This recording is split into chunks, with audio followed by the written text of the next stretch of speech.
Hello and welcome to Launch Vic's session of the Digital Innovations Festival. I will get going in a couple of minutes, just while people are joining in.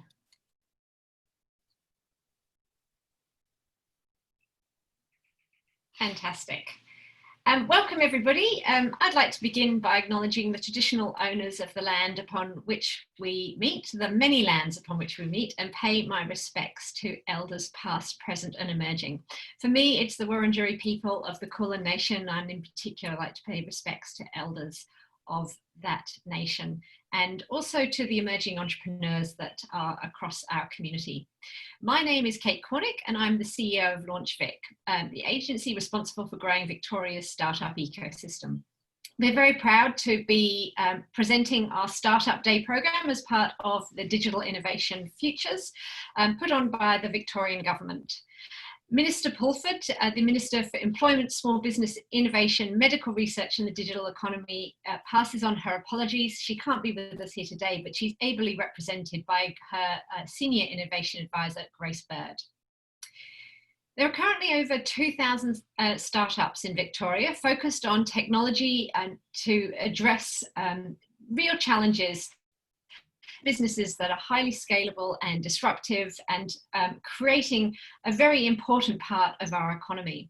We recognise the impact of the COVID-19 pandemic on the sector, and we recognise that many startups are doing it tough, but we also recognise that some companies are growing. And as we sit here in Zoom on person, never would have been thought of a year ago to necessarily run a conference on Zoom like this. I don't need to tell you that the post-COVID world is going to be very different. And at Launch Vic, we think startups are absolutely integral to the future of our economy. They've been shown to create jobs, and in fact earlier this year we published a report by Deloitte Access Economics which showed they had the potential to add 15,700 new jobs every year over the next 20 years. At a time when government is around the world are grappling with unemployment, it's never been a more important time to support startups to grow. If we can create these 15,700 new jobs, it's the equivalent to building 500 new Officeworks or 8 Carlton United breweries. It will have a massive impact on our economy. We know startups are big job multipliers, and it's really important that we're doing everything we can to help grow our ecosystem. And it's why this Digital Innovation Festival and today's Startup Day is so important to help equip our best and brightest startup founders with all the skills they need to be successful companies. As the CEO of Launch Vic, we're very excited to bring you this program, and we're also incredibly grateful for the people that have made their time available to help share their knowledge and wisdom. Particular thanks to Principal Branding Agency, Character and Distinction, Cause Chambers Westgarth, Luna, Amazon Web Services, and Victoria's homegrown unicorn Culturamp. I'd also like to give a big shout out to the Launch Vic team, in particular Katie and Ish, who have gone above and beyond to pull together this agenda today. We're kicking off our first session today with Principal's Branding Agency with a talk titled Putting Your Brand to Work for Your Business. And I'm delighted to introduce the team. Tim, Gareth and Pip, welcome, and thank you for kicking off our day, and over to you. Thanks very much, Kate. Welcome everybody. I'd also like to pay my respects to the traditional owners, like you, Kate. That's Wurundjeri people and Kulin Nation for me here on Zoom in Coburg. Now I'm just going to share my screen.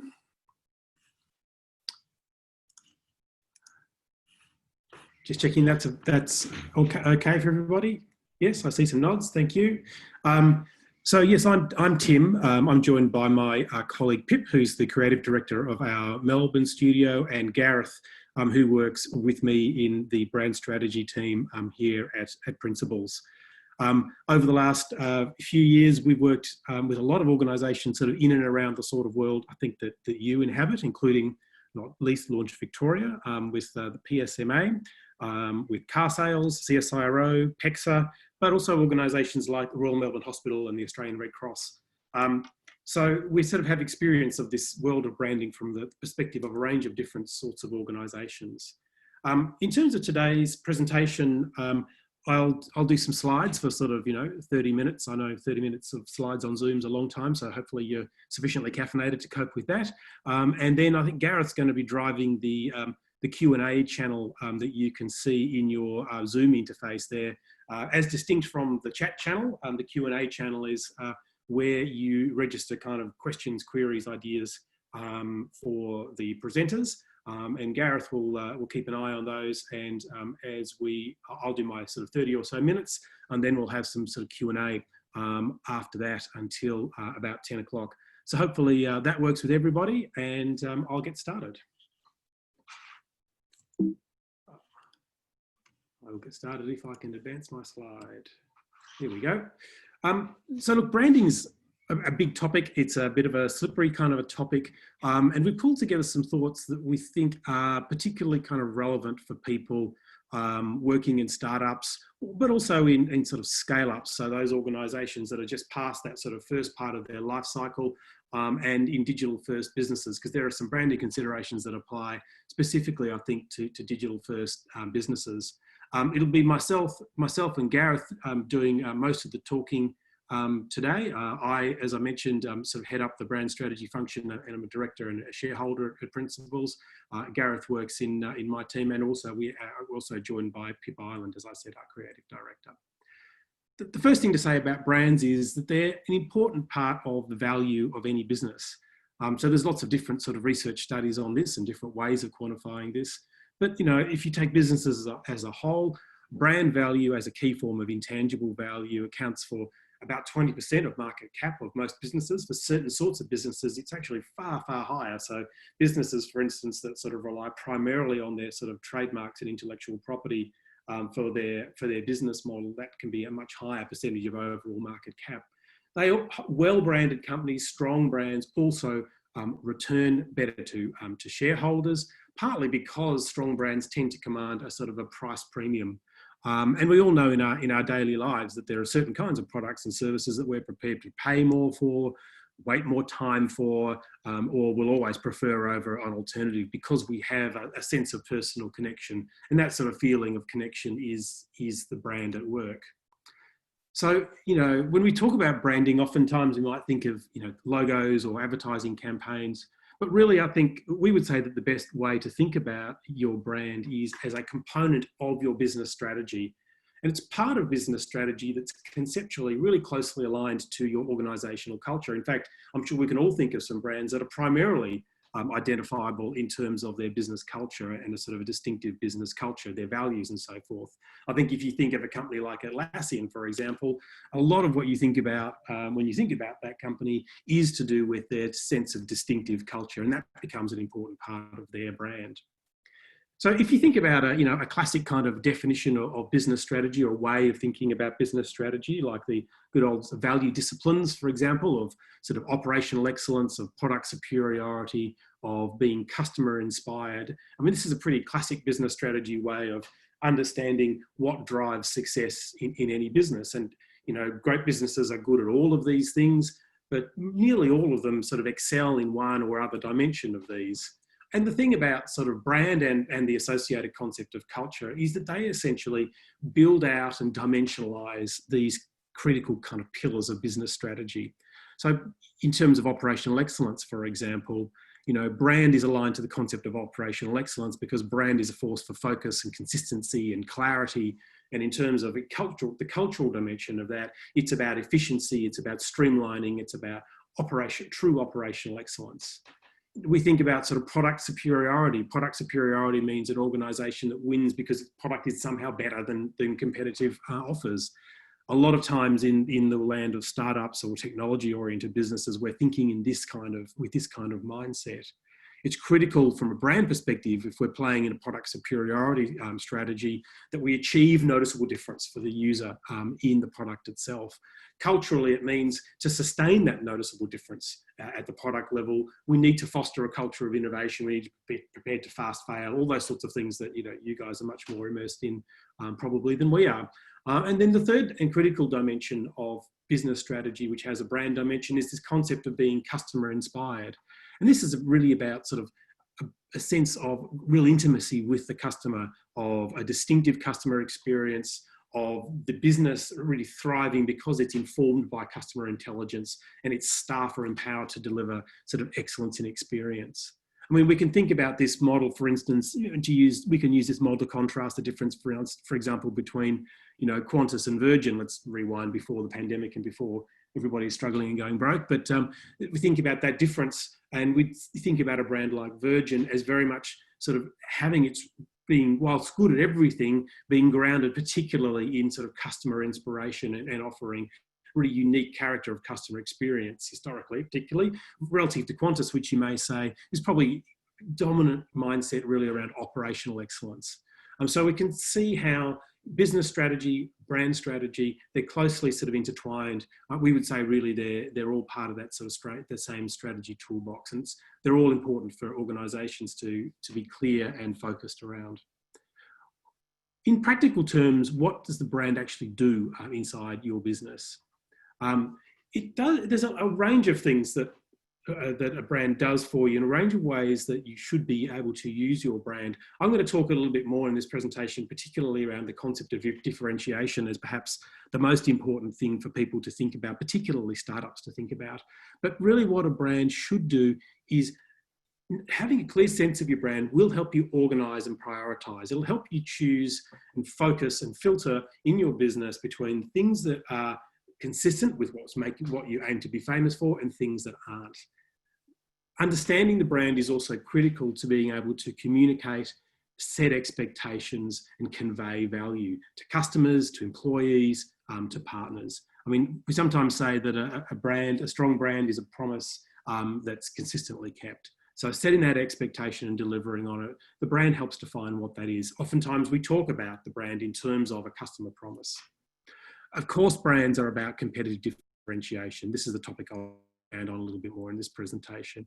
But a brand also should help you bring clarity and consistency. It should help you discern between behaviours, experiences, and sort of tones and messages that are the sort of things you should be saying because they're consistent with the way that you want it to be seen, and those that you shouldn't. They help you determine what to say and how to say it, or what not to say and how not to say it.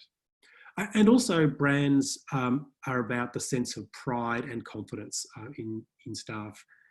We all know people, I think, who work for organisations that we wish we worked for, if you know what I mean. And you get that sense when you talk to those people, interact with those people, that the organisation that they work for, that the characteristics of that brand becomes sort of part of who they are, and it's a really critical reason for why they work where they work.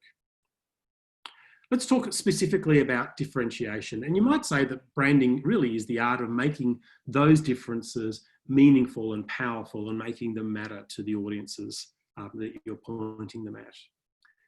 I think it's critical to understand that sort of differentiation is not only a sort of a surface level. Sometimes you think of branding very much as that sort of surface level, that cosmetic difference. It's fundamentally, though, about being different. So it's about a strong brand has a clear understanding of what unique mix of activities, of characteristics delivers that differentiation. And you will outperform rivals, or you will sort of, disrupt an incumbent if that's your business strategy.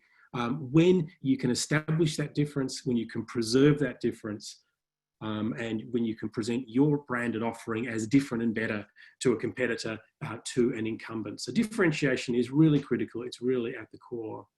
And we think about that difference really on a number of different levels when we think about branding. So we think about brand strategy, and there's that sort of differentiated story, that differentiated thinking, the differentiated concepts. We think about brand identity is about how we look different. We think about brand language as how we sound different. We think about the behaviours, the brand behaviours and on-brand behaviours and branded service, how we act differently. Taking those middle two, for example, which is often what one thinks about when one uses the word brand, of sort of looking and sounding different. In particular, I would say when we're in the world of digital products, digital services, where everything is designed, everything is written, all interactions are created and designed, with a sense of intention. Digital products in particular, it's critical that we know how they should look, how they should sound, how they should feel to interact with, in order to deliver the promise that our brand makes to our customer. So how do we go about nailing this sense of difference? Well, we sort of see differentiation operating on three different levels. You know, there's differentiation at the broadest level of sort of purpose. Do we have a sense of common cause or purpose that is somehow distinctive or differentiated? Do we have differentiated competitive positioning? So are we different and better to alternatives? And then do we have that differentiated personality? So does it feel different? Do we look different in terms of the way that people interact with us? And we'll talk about each of those. Now, this is a much overused chart, one that I'm personally not a huge fan of, but this idea of people don't buy what you do, they buy why you do it, the Simon Sinek kind of so-called golden circles with putting purpose at the core. Look, I mean, we work with a lot of brands whose differentiation and whose value often lives actually in the how and the what. You know, particularly if you take one of our clients who's NAB and you take a Big Four bank, very difficult for a Big Four bank to truly achieve authentic differentiation at a purpose level when they're all so similar and they all perform such similar roles. We also work with CSIRO to sort of offer a contrasting example. As a unique organisation with a unique mission playing a unique role, you know, in the Australian community, that's a brand where purpose is truly at the core. An organisation is truly at the core, where purpose is truly at the core of the organisation, defining its identity. But there is very powerful about the idea of purpose for startups in particular, because the idea of purpose, I think, is so closely linked to the energy that comes from entrepreneurial activity. And purpose is so powerful, I think, in terms of capturing people's, you know, hearts and minds. So whether that's talent, you know, whether it's investors, whether it's partners, you know, purpose is a great means of unlocking other people's resources because it brings inspiration and excitement. So it is a critical thing to nail. It's a really important part of the narrative that any startup, or really any business, to be honest, needs to build in order, as I say, to engage people's hearts and minds. So take Tesla as an example, obviously, you know, a big sort of high profile example that most people on this call will be very familiar with, I'm sure. Different ways of articulating their purpose. This isn't the most formal one of them.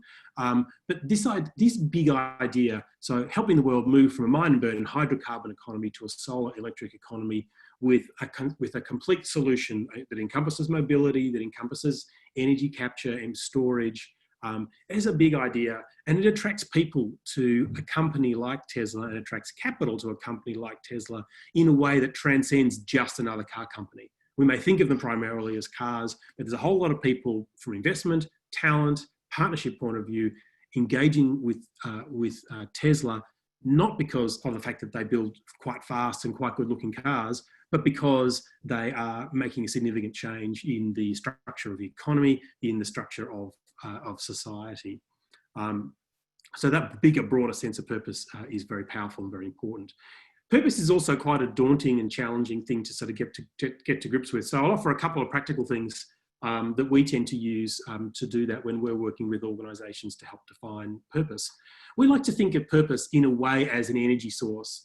This is a piece of work done by an academic out of Harvard called Nikos Morkogiannis, and he did a study on very sort of on successful organisations and looked at the concept of energy sources. And these different forms of emotion, different forms of energy. And he distilled these kind of four really key ones that tended to be present in high-performing organisations. An energy that's all around discovery. That's a sense of adventurousness. It's a sense of imagination and of creativity. An energy that's around heroism. And that's about taking on challenges, being a winner, overcoming barriers, taking on a kind of an important quest. An energy of excellence, which is really about the perfection, the absolute best, setting a new standard, and the energy of a carer, which is essentially about social impact. Now, organisations, you know, we use an exercise that essentially asks people to sort of prioritise these energies. But what you do find is that there's a lot of great global brands that really are grounded in one or other of these energies, and they become quite defining in terms of what people perceive as the sense of purpose and the mission that these organisations are out there to pursue. So we think of, for example, IBM Watson. I think very clearly in this mode of discovery, adventurer, of imagining and achieving the new. We think of Amazon as the winner, perhaps the dominant winner, and but the organisation that is sort of overcomes the challenge of complexity to be a genuine transformation. We think of Mercedes-Benz as the epitome of sort of excellence and the sort of aspiration that comes with that. We think of a brand like Patagonia as having an altruistic sense, a sense of social purpose above and beyond profit and products. It's not only true of sort of well-established and well-known brands. Here are some much younger brands, and I see Culture Amp maybe on the call here, we may say that their brand is very grounded in one or other of these energies. So, I mean, from our perspective, from where we sit, you'd look at Culture Amp and you'd say that there's an energy of discovery, there's an energy of engagement, that idea of equipping organisations to truly engage and collaborate and act with their people to discover new things. We think about solutions to complex problems like international logistics. They lend themselves very well to the energy of heroism and overcoming complex challenges. We think about the sort of the precision and the sort of sense of discernment that you want from a food product. We think about a product that is about caring. All of these, you can see that the emotional energy, the emotional tone, and the sense of motivation that comes from these energies becomes quite intrinsic to distinguishing these brands. And we would say that that's how you might think of sort of differentiation at the sort of the purpose level. Let's come down now to positioning. If we think of purpose as defining your sort of culture and your broader role, your raison d'etre in the world, then position is really about competitive preference. So why should a customer, why should talent, why should investors choose you over another option? So here's a simple construct to head into that challenge of answering that kind of question. The first thing I suppose around positioning is that there are some sort of enduring tenets of how we think through this kind of challenge. And they usually go in a sequence sort of somewhat like this, although sometimes you may sort of swap the sequence here from a thought process point of view.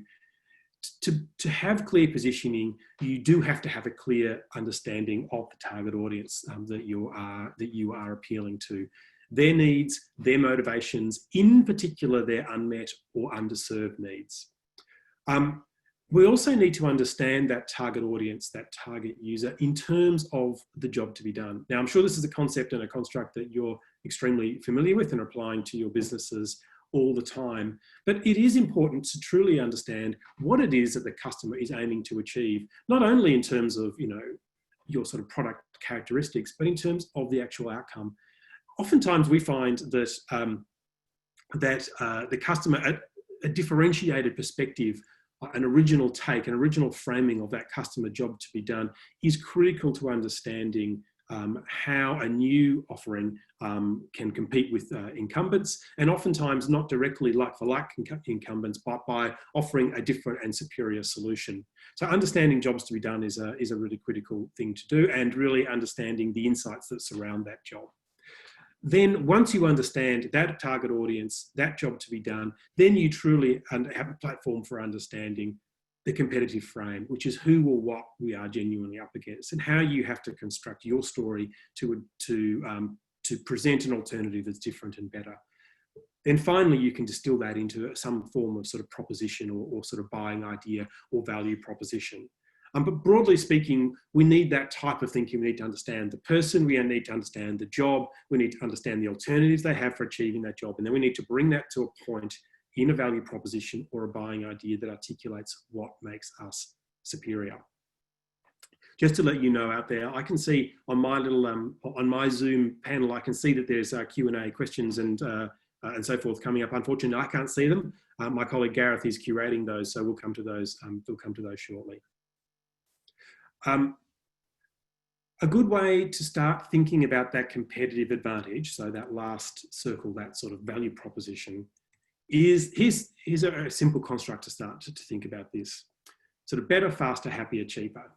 So fundamentally, is your product, is your service about capability? Can it do more? Does it have superior functionality? Does it enable or empower the user in a way that is somehow superior to competitors? Is it about adaptability? Is it about speed? Is it about keeping up with what changes, particularly in the user's world? Is it about creating a sense of satisfaction? Is it just more of a pleasure? Is it take away a chore? Does it turn something that was a chore into a pleasure? What are the sort of the emotional connotations, experiential connotations of that? Or is it about sort of productivity? Productivity is a nice way to reframe cheaper. We think about the distinction, for example, between price and value. We may think of, productivity in terms of enabling a person to do more at the same cost. When we say cost, it may not be cost of dollars, it may be cost of time, for example, and therefore enabling a sort of a productivity outcome. So I think these are really helpful, quite sort of user-friendly lenses to think through the benefits, the competitive benefits of your product. Capability, and particularly the sense of capability. I think going back to that job to be done, do I, as the user, feel more capable in that job to be done? Does that reinforce my sense of self, my sense of accomplishment? Is it about always being up to date, always being faster, always enabling the user to feel that they always have the best, the newest, the latest at their fingertips? Is it about simply making people feel happier, feel better? Or is it about enabling a greater sense of productivity? The four really user-friendly ways of thinking about competitive advantage. Of course, a leader delivers everything. As a startup, you'll have a tighter story, a crisper value proposition, usually coming from one of these corners and perhaps extending into others.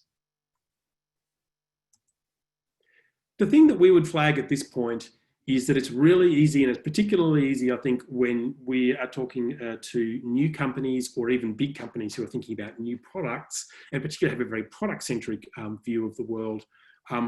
It's important to be aware of the sort of category generic benefits around ease, convenience, time saving. All digital kind of products, almost all digital products, talk to these benefits in some way or another. So you do need to work a bit harder, get below the surface and think about these in a more kind of differentiated way, in a more insightful way. And the key to doing that usually is insight into your target customer, into the job to be done, into thinking about the set of competitive alternatives that they currently have. What are their frustrations, their pain points, their unmet needs, their underserved needs? Getting beyond the generic is really important. I would say in particular in our world of branding, we see a real tension at the moment between a UX mindset and a brand mindset. Oftentimes a UX mindset, gravitates towards the concept of familiarity, because familiarity is an excellent kind of shortcut to user-friendliness and simplicity. So, one of the reasons, as you all know better than me, one of the reasons why so many websites look the same is because there are certain sort of UX designs that have sufficient familiarity sort of hardwired into them that people can pick it up and use it without in any kind of, there's no sort of learning curve. That can be highly problematic from a brand point of view. So we do need to recognise that it is not only from a design point of view in terms of a product design, there's not only a sort of a UX objective and making it excellent from a user point of view, but there's also a brand experience objective. It has to be excellent from a user point of view in a differentiated way, And then your overall brand positioning has to go beyond those sort of generic benefits, has to go beyond concepts that are fundamentally grounded in taking something familiar and incrementally improving it. One of the ways in which we can do that from a branding point of view, and an important way, is that next layer of differentiation. The last thing we're going to talk about is personality. Here's some work we did actually quite a number of years ago for a small health insurance operator based in Wollongong called People Care. On the left hand of this slide is some imagery, sort of generic stock shots that are traditionally associated with the health insurance sector. On the right-hand side is the work that we did with our friends at People Care, which is a small kind of mutual health insurance company. We defined their personality as optimistic, cheeky, 100% human. Now, health insurance, as some of you might know, perhaps some of you operate in this area, health insurance is one of those regulated products that is extraordinarily difficult to achieve differentiation at a product perspective, particularly at the moment because the government's just introduced a new tiered, gold, silver, bronze kind of system, which further reduces a health insurer's ability to design and sort of market differentiated products. So you might not know, for instance, that health insurance companies are not allowed to offer cheaper products to younger, healthier customers because of the way the regulations around that industry sector work.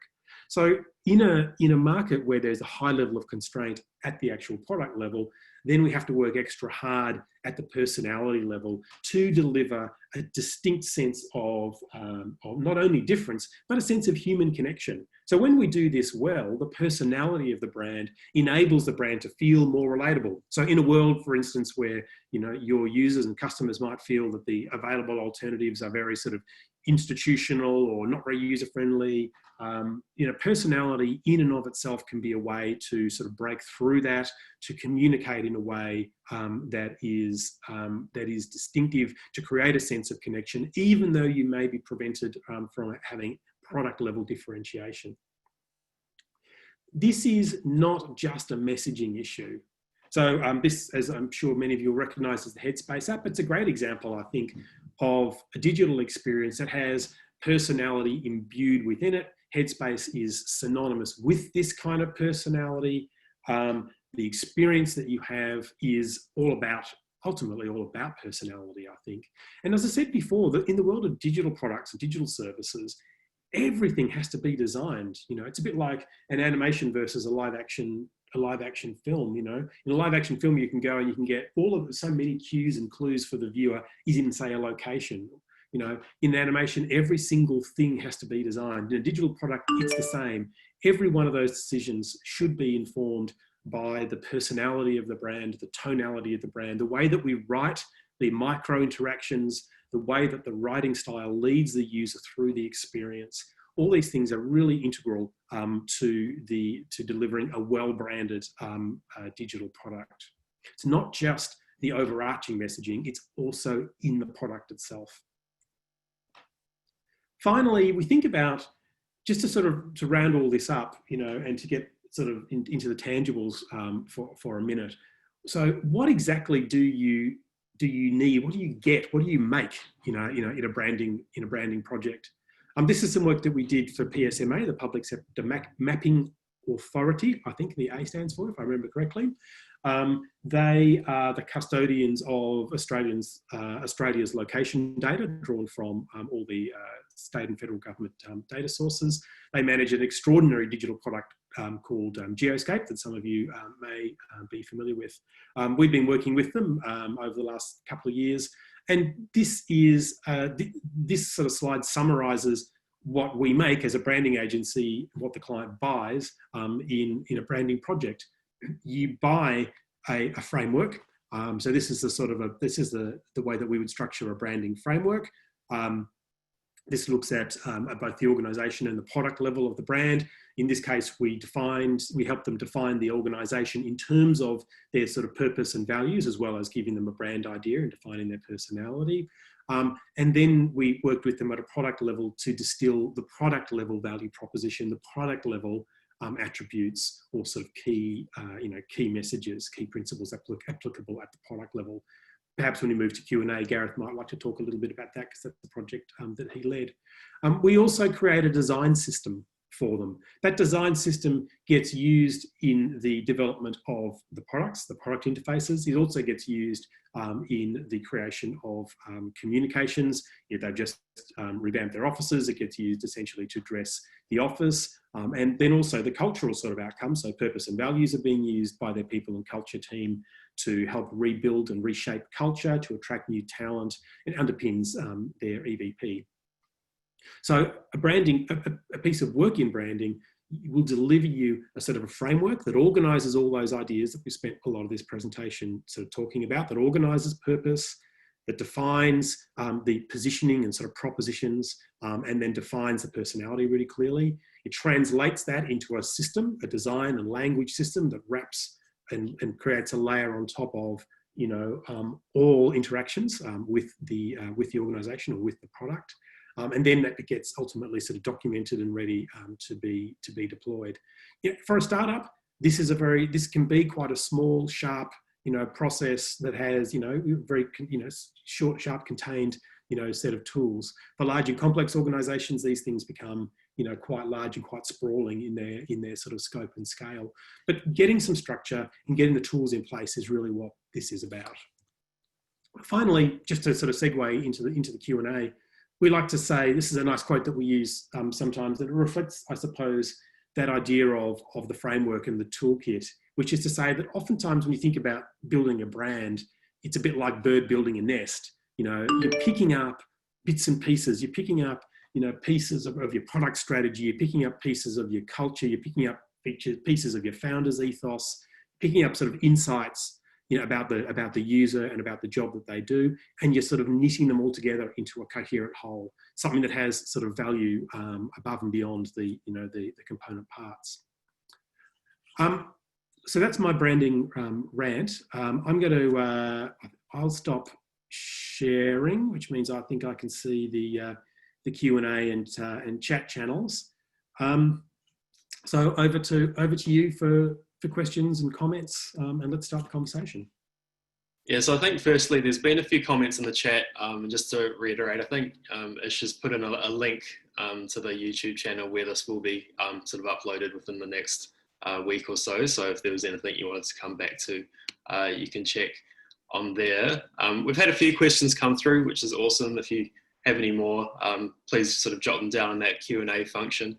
The first one comes through from Kamaya. Hopefully I've said that properly. And I think this one relates back to the energies that you were sharing before, Tim. And she was asking about kind of how leadership style also falls into those energies possibly, and how important it is for a chief executive or leadership to also kind of fall into those same, you know, purpose energies of the company. And I think just to add on that as well, that's something that's particularly important for, you know, this new generation of startups and scale ups, where people like founders and the chief executives are so tied into the persona of the brand. If you look at domestic examples like, you know, Canva and Mel Perkins are so tightly tied together. Likewise, you can't really divorce Atlassian from Mike and Scott, and before as well, you had that example of Tesla, where Elon Musk is the thing that sort of comes into mind more than the car almost. So yeah, maybe just a few comments on that and sort of balancing those energies with leadership and the brand. Yeah, I think that's a great question. I think you sort of covered a lot of those points already, Gareth. I think actually the particularly early stage, you know, in the first chapter of the life of a brand or of an organisation, those two things often become synonymous. I mean, I'm sure it was the same. You know, when the Ford Motor Company started, you know, way back in sort of, you know, the early last century, that you know, that the story of that brand was no doubt very similar to the you know, in its early chapters, no doubt very similar to the Elon Musk sort of Tesla sort of nexus as it is now, and that, you know, over time that will diminish. You know, I think coming to the question of the energies and sense of purpose, I think in particular a founder, or maybe sometimes a CEO, depending on the situation, will be seen as the holder of that sense of purpose. You know, it's somebody, particularly early stage, it's often pretty apparent to the world outside whose idea this actually was. You know, and so I think that's the thing that really is very defining, kind of early stage. I think, you know, what is particularly important early stage is to have kind of consistency of words and actions from a leadership point of view, and in terms of the way that the brand sort of faces the market in those early days. Because for the reason that we said, because they're almost indistinguishable, that is, I think, pretty important. So I think, I'm not sure whether that's a clear answer to the question, but I do think that from a leader's perspective, you really should have real clarity in your own mind about, if you have a personal sense of purpose that's distinct from, this particular project that you might be working on, what the boundaries between those two things are, and be mindful that your own actions, words, behaviours will be seen within the same frame of reference by your people, by your partners, by your funders, by the outside world as being, very closely aligned. So I think it is an important thing for leaders to be mindful about. There was a question from David, and I think this pertains back to when you were going through and talking about the different forms of differentiation and what you can dial up and down. And I suppose the question was, what if the product is something novel, so overcoming reservations about something not tried and tested? I suppose that especially a problem for newer businesses that don't have legacy or heritage or that track record to lean on when it comes to credibility and evidence. How do you sort of claim some of those things or overcome some of those sort of barriers? I love that question. I think that's a question that's intrinsic to a lot of new business ideas. In particular, as soon as you start using words, like disruptive or transformative, you're sort of almost inevitably in that kind of world, aren't you? You're sort of in a world of trying to tell a completely different story. You're not necessarily in the world of saying, we are, I don't know, I take something like a smart energy meter. You're familiar with a smart energy meter. We're now a better version of a smart energy meter. If we're something completely different, how do you overcome that barrier? I would say that comes down, if you remember the slide where we had the circles around who's the target customer and the job to be done. I think for those, in that kind of situation, it puts extra pressure on your ability to explain your understanding of the target customer, to be able to, when you speak to a customer, when you're marketing to a customer, you need to particularly demonstrate that you understand them, you understand what they're trying to do, and then you need to be able to show them how what you're offering is a better solution for that job to be done. So I don't think that's a glib answer. I think that it's about if you can truly be insightful about understanding that job to be done and explaining how your solution is better to the usual way, then that's very powerful. And frankly, from a more straight up and down marketing point of view, it's also going to be about getting people to try it and then somehow activating them as advocates, whether that be in reviews or whether that be, in other forms of sort of word of mouth. I mean, the best way to reduce a sense of risk is for potential customers to be able to see that people like them tried it, it worked, it was good, it was better. That's the single best way. So from a marketing point of view, getting to a sort of a cohort of people, of influential people who have, when I say influential, I don't mean necessarily influencers. I mean people who would be seen by customers as people like them. The sort of opinions and experiences of those people will be particularly important. And the greater the jump that you're asking somebody to make, the more important those things will be. And it's sort of a related question that I wanted to put to Pip as well, is from a sort of expression point of view, and when it comes to creating that differentiation through something like a visual identity, how important is it to be able to kind of either follow category conventions, so people do have that familiarity, that they do kind of understand what it is you do, versus being able to sort of pull away from the pack. So, making an insurance company still kind of look like an insurance company, or making sure that the hospital still looks and feels like a hospital, versus being able to sort of tell those unique stories and create those points of difference. Yeah, thanks, Gareth. Look, I think, we work with a lot of brands that have those kind of similar challenges. A lot of them are a different kind of scale or different stage of business to a startup. But I think it's the truth is it's really understanding your audience. So, whether it's around focus groups or research, I think you can gather some really great kind of insights around asking your customers or potential kind of consumers of the product, what is it that they feel like they want from what you're trying to deliver. I think, you know, ultimately, I think even though it does probably seem quite risky, creating some form of differentiation is important. And I think just through some of those processes and really understanding your kind of consumer will help you kind of work through exactly how far and what kind of elements you want to differentiate on, whether that is kind of from a language point of view or visual identity point of view. I think, you know, there's the word disruptive gets kind of bandied around a lot lately. So I think there is thinking about what's right for you or your organisation, as well as balancing that with what consumers really want or need from you. So in terms of kind of understanding consumers a little bit more, there was a related question here from Nanisha around, you know, what if I'm struggling to find you know, how to appeal to my target audience, or kind of you're still in the early stage of building up the brand. So we've already sort of talked about the top down and defining the brand in terms of purpose. So I suppose what are some of those bottom up methods that we can use to either engage with consumers or our audiences, or what are some of the different research methods and options that we could use? And I think especially being in this, you know, primarily locked down sort of digital environment, kind of how people might overcome those sorts of things. Yeah, that is a great question. Well, certainly in terms of the sort of things, there's probably 2 or 3 things that we commonly use. I mean, there's a whole world out there of sort of design research, human-centered design, sort of techniques that I'm sure many of you are familiar with, and there's lots of great resources online and sort of playbooks and things around this area. Probably the 2 things that we're finding at the moment in the current constrained environment working really well are sort of digital qualitative research. And when we say that, what do we mean? We basically mean interacting with people on a platform somewhat like this. How they can take the form of sort of simple interviews.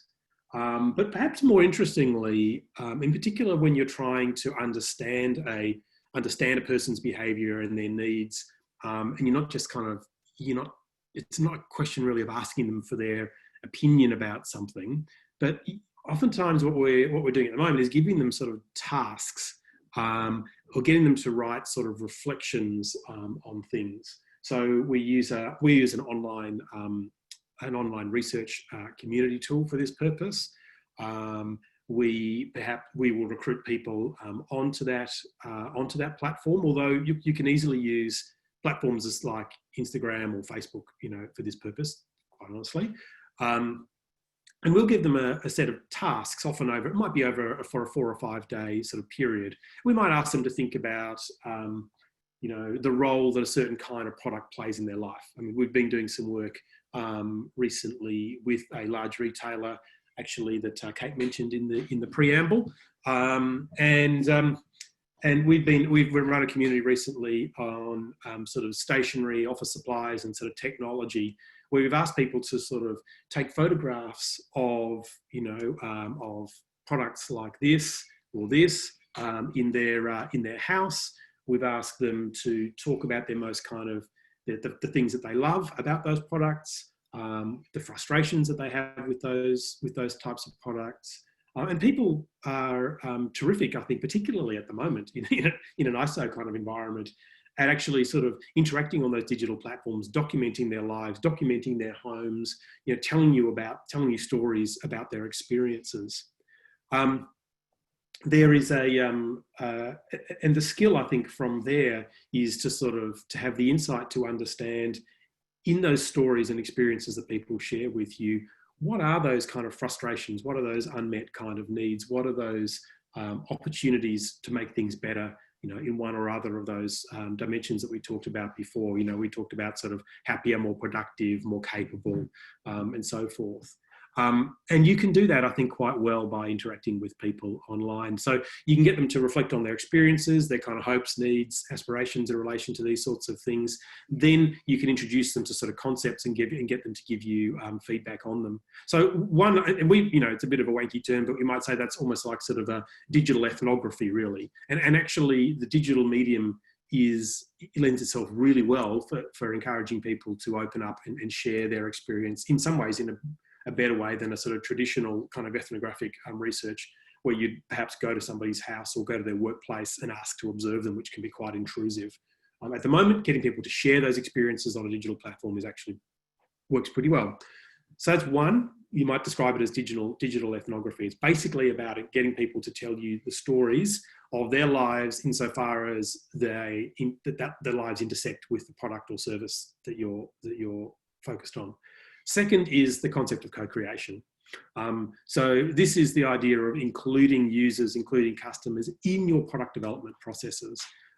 So you can do workshops, you can do prototypes, and I'm sure most of you will be doing work of this sort one way or another. Sometimes it's just the mindset that you use when you do that kind of work. When you think about something for testing, it's not only necessarily testing from like a bugs point of view, it can also be testing in terms of, have we truly captured and expressed what the benefit is? Have we truly captured and expressed what's different about our kind of solution?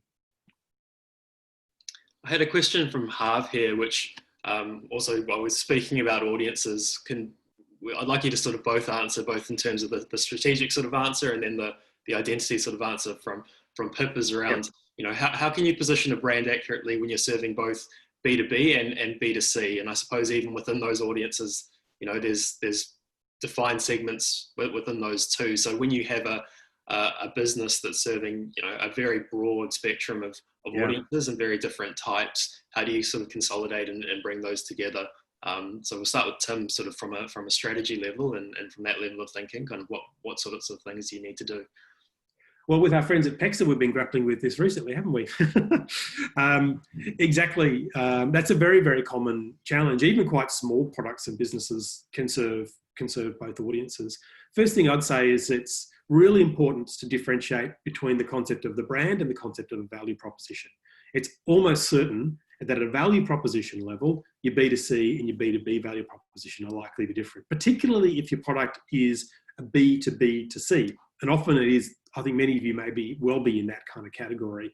So recognizing that the value proposition to B, you know, to the business, can often be about how your product or service enhances the quality of the relationship to C. So you sort of have to, I would always recommend kind of working backwards from the end user, because that's where the understanding of the jobs to be done and the competitive alternatives probably needs to start. Understanding the role of an intermediary in delivering to that, and then back to you to how you enable that.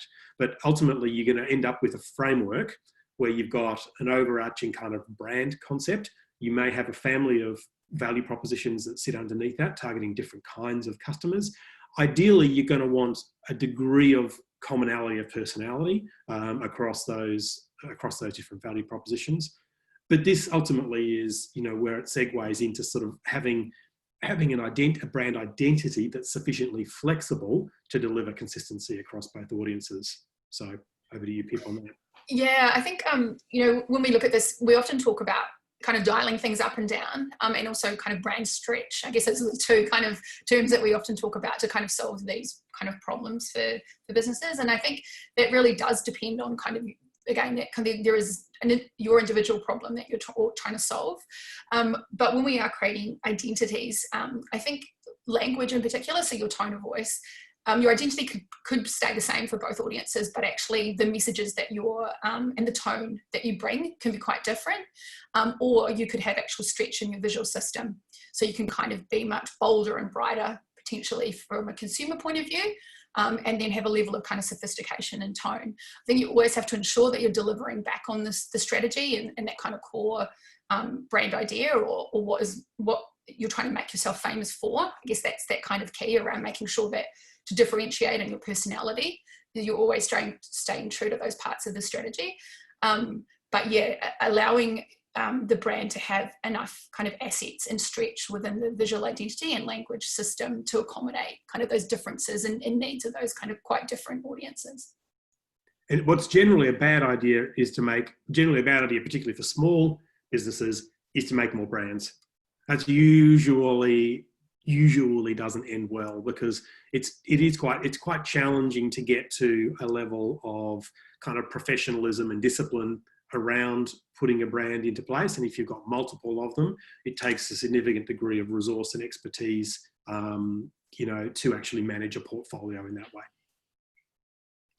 We'll try and fit in a few more questions. So there was one from Minerva, which hopefully I sort of paraphrased correctly, when she was talking about, if you have a sort of a small budget and you kind of have one or two roads, I suppose, where you can either, position yourselves amongst a kind of existing category where people already are educated and kind of understand what it is, versus if you do have something completely new that people don't understand, that the level of education required, and obviously the leap becomes a lot higher for a consumer to make in terms of decision making.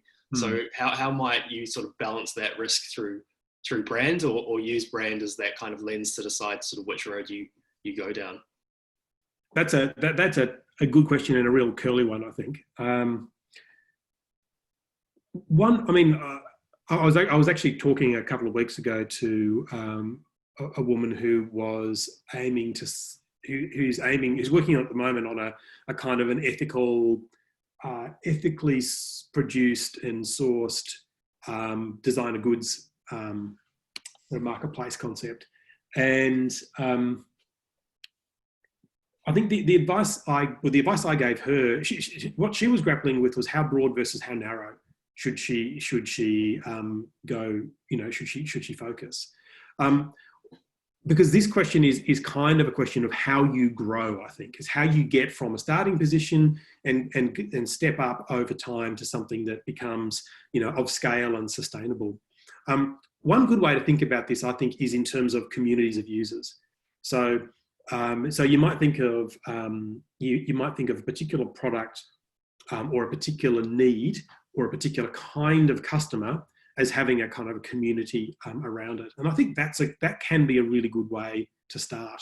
So by framing the product as being particularly suitable to the needs of a particular community, it doesn't need to be the whole market, but it can get you to that next stage of scale, which can be very powerful. I think what you're better off if the trade-off is between, I'd have to choose between having something that's vaguely desirable and useful for a large number of people, or highly desirable and useful for a small number of people because it's targeted to the particular needs or characteristics of that small number of people, you're much better off in that latter scenario. You're much better off having a distinctively different and better solution for a small number of people than you are about having something, that's broadly relevant, you kind of hope, for that large number. Because simply from a communications and marketing point of view, the degree of difficulty in engaging a community is so much higher if you go into that sort of broad appeal versus sort of niche appeal. So if that's one way of thinking about it, perhaps, is what's the niche that I can really, really serve, relative to what's the niche that I can serve, and then how can I add on in a kind of an incremental way or an adjacent kind of way to those niches. Cool. We may need to leave it there so people can jump off to the next one. So for those of you that did write in for questions, thank you very much. If we weren't able to answer them in the session, hopefully I think we can sort of save them and drop those people a note somehow, just to follow up and make sure that we've sort of covered all of those bases. So I suppose on our behalf, thank you. Thanks to Tim, thanks to Pip and the Launchback team for putting this together. Yes, thank you very much, everybody.